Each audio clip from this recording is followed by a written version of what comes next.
பொதிகை மலர் web டிவிக்காக செய்திகள் வாசிப்பது விழுப்புரத்திலிருந்து பொன்னுசாமி. விழுப்புரத்தில் மார்க்சிஸ்ட் கம்யூனிஸ்ட் கட்சியின் மாநில மாநாடு ஜனவரி 3ஆம் தேதி தொடங்கி நடைபெற்று வருகிறது.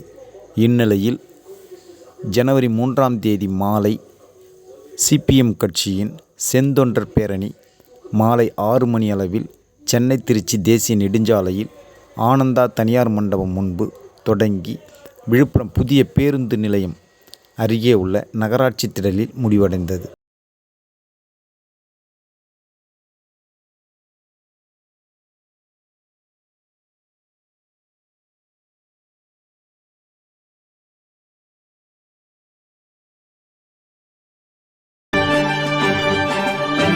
உடனுக்குடன் செய்திகளை தெரிந்து கொள்ள பொதிகை மலர் வெப் டிவியை தொடர்ந்து பாருங்கள். நன்றி, வணக்கம்.